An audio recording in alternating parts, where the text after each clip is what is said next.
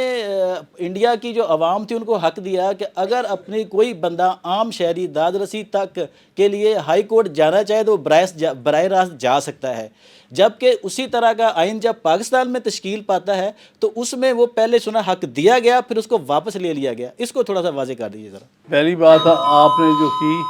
کہ ہمارے پولیٹیشنز، آپ کا صحیح ہے، فیلئر ہے ہمارے پولیٹیشنز کا۔ اس کی بنیادی وجہ یہ ہے ہندوستان اور پاکستان میں اور میں بنگلہ دیش کو بیچ میں کہ جیسے ہی یہ دونوں ملک آزاد ہوئے تھے انہوں نے وہاں پر لینڈ ریفارمز 1951 تک نہرو صاحب کی وجہ سے یا پٹیل صاحب کی وجہ سے جلدی انٹروڈیوس ہو گئے، ورنہ آج وہ بھی ہماری طرح فیوڈل ہولڈ میں ہوتا ملک، کیونکہ وہاں اتنی زیادہ ریاستیں تھیں، اتنے زیادہ فیوڈلز تھے۔ اس میں سب سے بڑا کمال ان لوگوں کا یہ ہے کہ انہوں نے فیوڈل ہولڈ توڑ دیا آتے ہی، اور اس میں لینڈ ریفارمز کر کے وہاں کوئی نواب اور راجا نہیں رہ گیا، اور اس کے نتیجے میں وہاں جمہوریت آ گئی جس طرح بھی ہے، اور وہ چل گئی ہے، اور پچھلے 75 سال میں ایک آئینی ان کا سلسلہ چل رہا ہے۔ ٹھیک ہے، سیاسی مسائل آتے رہیں گے، کبھی یہ مودی جیسے لوگ بھی آئیں گے، پھر ہو سکتا ہے یہ بھی نکل جائیں۔ اسی طرح ہم نے اپنے ملک میں 2 قسم کے جو تھے معیار استعمال کیے۔ مشرقی پاکستان میں تو ہم لے آئے لینڈ ریفارمز، کیونکہ وہاں پر جو لینڈ ہولڈر تھا وہ ہندو تھا، اور مسلمان جو تھے وہ مینلی اسمال لینڈ اونر یا وہ وہاں تو آ گیا۔ اس کا نتیجہ آج وہ ان کو فائدہ ہوا ہے کہ وہاں پر یہ فیوڈل تقسیم نہیں ہے، تو اس لیے اگر ترقی چل رہی ہے تو اس کے رستے میں مخصوص قوتیں نہیں ہیں۔ پاکستان میں پنجاب میں شروع سے پنجاب اور سندھ میں فیوڈل پالیٹکس تھی، ایون 1947 میں، اور اس کا ہولڈ نہیں آج تک ٹوٹ سکا، کسی نہ کسی شکل میں یہاں موجود ہے۔ میں عام طور پہ 4 قسم کے فیوڈلز پاکستان میں صاحب کرتا ہوں جو سیاست میں ہیں، جو سیاست کو ہولڈ کر رہے ہیں۔ ان میں سے ایک تو ٹرائبل فیوڈل ہے، اس کا تعلق زیادہ سندھ، صدرن پنجاب، بلوچستان سے ہے۔ اس نے اب جو ٹرائب ہے اس نے کے ووٹر کو نہ تو وہ ایجوکیٹ کرتا ہے، نہ اس کو آزاد کرتا ہے، اکنامکلی بھی اس کو پابند کیا ہوا ہے، وہ اس کا ووٹر ہے۔ ایک تو یہ فیلئر ڈیموکریسی کا ہے، پالیٹکس کا۔ دوسرے نمبر پر ہمارا پیر فیوڈل ہے، جو ویسے اسٹیبلشمنٹ کے ساتھ ہمیشہ چلتا ہے، جب ادھر سے ادھر ہونا ہو وہ ہو جاتا ہے، لیکن وہ ایکسپیکٹ کرتا ہے کہ روحانی طور پر مجھے ووٹ پڑے گا، اور مل رہا ہے اس کو ووٹ، اور وہ ایک خاصا بڑا فیوڈل طبقہ ہے جو اس ملک کو ہولڈ کیے ہوئے سیاست۔ تیسرا ہمارا بگ لینڈ لارڈ کا طبقہ ہے، جو بے شک نہ وہ فیوڈل ہے، نہ چیف ہے، نہ، لیکن اس کے پاس بڑی لینڈ ہولڈنگز ہیں، جیسے کہ کچھ صدرن پنجاب میں ہیں۔ اور چوتھا طبقہ جو ہم نے خود بنا لیا ہے پنجاب میں، برادری فیوڈل، جیسے کہ یہ گجرات کے ہیں، یہ ان کے پاس زمینیں لمبی چوڑی نہیں ہیں، لیکن برادری نیٹ ورکس انہوں نے چلا لیے ہیں، اور وہ یہ کنویننٹ ہے ہماری اسٹیبلشمنٹ کے لیے۔ آپ اگر دیکھیں ریلیشن شپ ان لوگوں کی بڑی قریب ہے۔ یہ پالیٹکس میں بھی یہ ہے، جب پی ٹی آئی میں سب سے بڑا حملہ ہوا تو فیوڈل ہوا تھا 2011-12، جیسے ہی ایک ہمارا جلسہ کامیاب ہوا اس کے بعد ایک دم اسی آئی ایس آئی نے اسی اسٹیبلشمنٹ میں ہمارے پاس لوگ بھیجنے شروع کر دیے، جو کہ ہمیشہ سے پارٹیاں بدلتے ہیں، ہمیشہ اسٹیبلشمنٹ اشارے پر سیاست کرتے ہیں، مارشل لا لگتا ہے تو مارشل لا کے ساتھ ہو جاتے ہیں، اگر ضیاء الحق آتا ہے ضیاء الحق کے ساتھ ہوتے ہیں، مشرف کا آتا ہے اس کے ساتھ ہوتے ہیں، پی ایم ایل کیو بناتے ہیں، کبھی کسی اور قسم کی۔ تو بھائی مسئلہ یہ ہے کہ اسٹیبلشمنٹ ہوا میں نہیں کام کر رہی، اس نے اپنے پولیٹیکل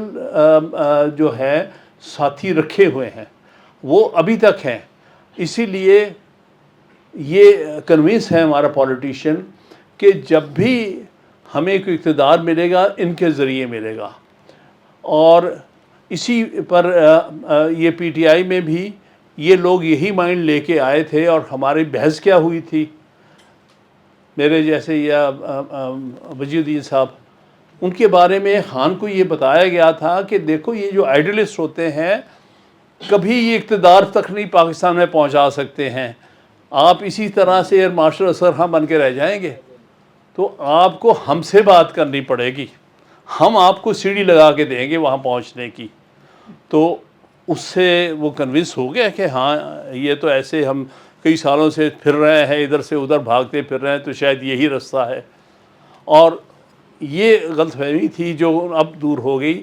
کہ بھائی صرف اقتدار میں یا پرائم منسٹر بننے سے آپ تبدیلی نہیں لا سکتے، اگر پھر پارز انہی کے پاس ہیں تو آپ بے بس ان کے سامنے رہیں گے، وہ آپ سمجھ میں آئی۔ لیکن لیٹ ان دا ڈے آپ دوسری طرف لے لیں نواز شریف، وہ اس میں وہ ریوولٹ کرتا رہا ہے، چاہے 1993 میں ہے، 99 میں ہے، 2016 میں ہے، اس میں ہے ایلیمنٹ، لیکن کس طرح وہ مجبور ہوا اپنے ہی لوگوں کے ہاتھوں میں کہ اس نے کمپرومائز کر لیا۔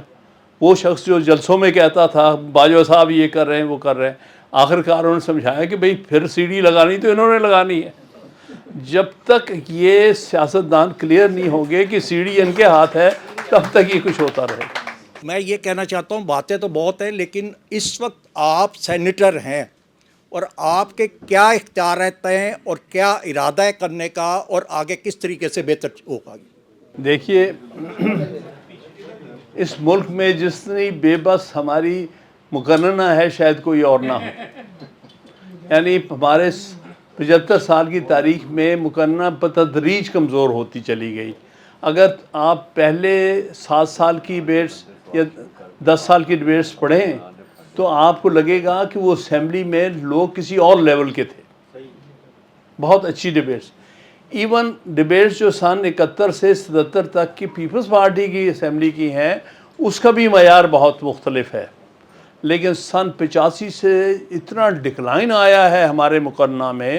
کہ وہ صرف کس چیز میں انٹرسٹڈ ہے؟ ڈیولپمنٹ فنڈز، 10 کروڑ مجھے دے دو،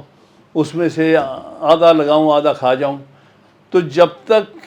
ہمارے مقننہ کے لوگوں کو ڈیولپمنٹ فنڈز کی لالچ اسٹیبلشمنٹ دے کے پابند کیا ہوا ہے، وہ لیجسلیشن میں انٹرسٹڈ ہی نہیں ہے۔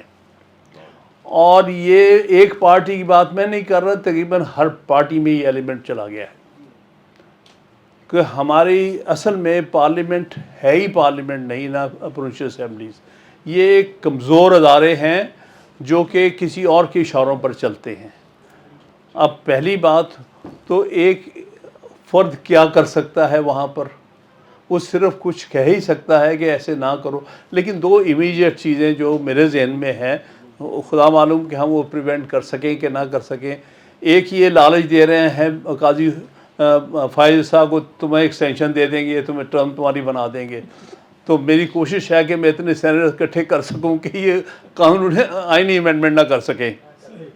یہ ایک جو رشوت ہے اس کو روکا جائے، یہ امیجیٹ کنسرن ہے میرا۔ دوسرا کنسرن یہ ہے کہ یہ 18ویں ترمیم کو اسٹیبلشمنٹ کہنے پر اس کو آگے پیچھے کرنا چاہتے ہیں تاکہ جو پروونسز کے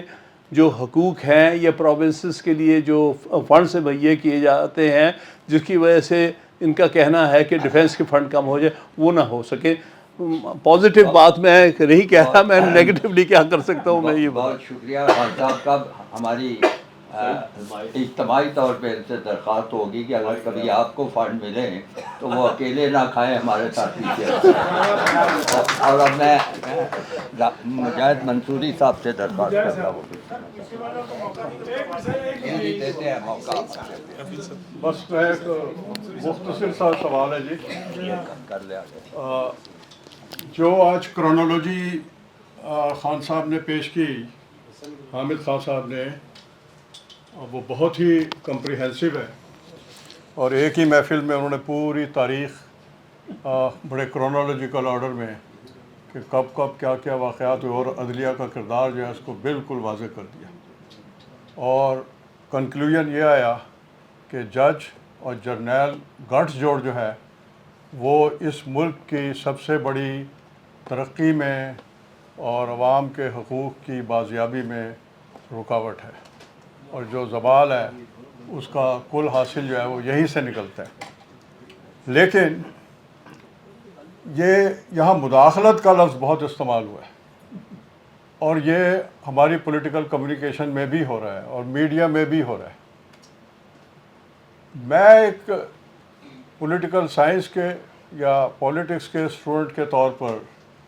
یہ سمجھتا ہوں کہ بات صرف یہاں تک نہیں ہے، یہ انٹرفیئرنس کی بات نہیں ہے،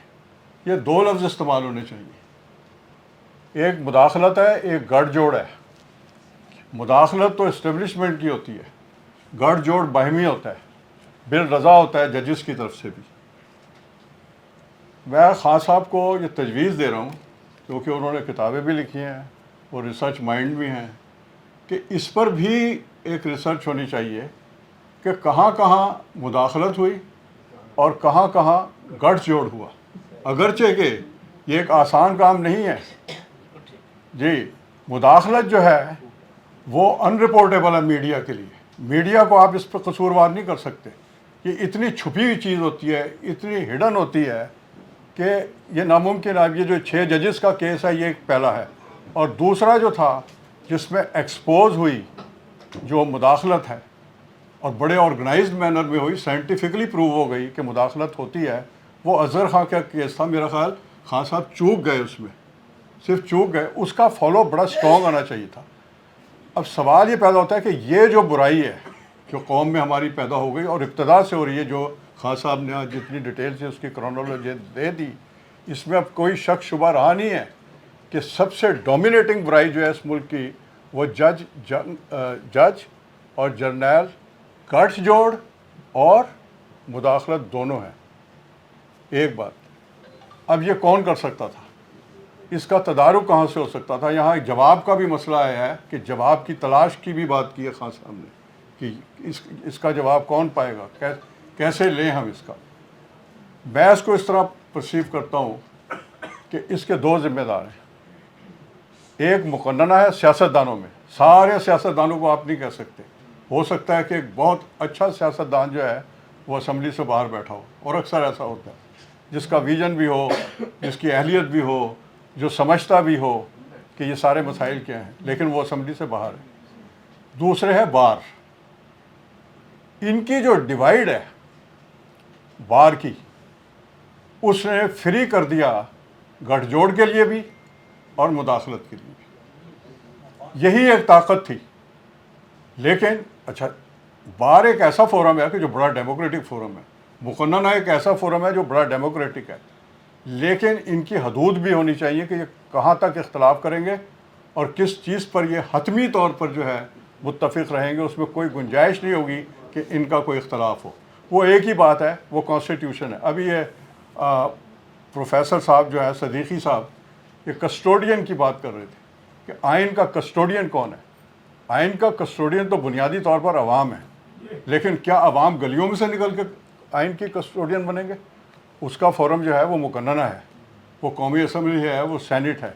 اور دوسرا جو اس کا جو بہت اہم کمپوننٹ ہے، وہ میں سمجھتا ہوں کہ بار ہے۔ لیکن بار جو ہے وہ بھی پولیٹیسائز رہی ہے، اب تو خیر اس کی انتہا پہ پہنچی ہوئی ہے، اس کی جو پولیٹیسائزیشن ہے شروع سے ہوئی ہوئی ہے۔ لیکن اس گٹھ جوڑ اور اس مداخلت کی جو کرونالوجی ہے، اس کے ساتھ ساتھ ہم ایک ڈیوائیڈ بھی دیکھتے ہیں کہ کبھی کچھ ججز جو بار ہے وہ پی ایس اوز کا معاملے کو قبول کر رہے ہیں اور سپورٹ کر رہے ہیں، ججز کو ایکسیپٹ کر رہے ہیں اس کو، اور کچھ نہیں کر رہے۔ پھر ہم نے یہ بھی دیکھا کہ جناب وہ اٹیچی، وہ کیا بریف کیس جو ہے وہ لے جائے جا رہے ہیں، پوری سبوٹاج کیا جا رہا ہے، اس کو بم مارے جا رہے ہیں۔ تو بات یہ ہے کہ نشاندہی یہ بھی ہونی چاہیے،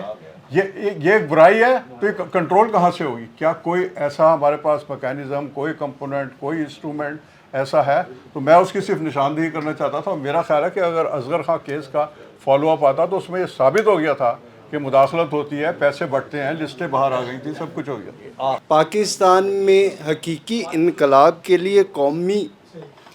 اور علاقائی زبانوں کے نفاذ کی ضرورت ہے۔ اس حوالے عدالت عظمیٰ کا فیصلہ بھی آ چکا ہے، اور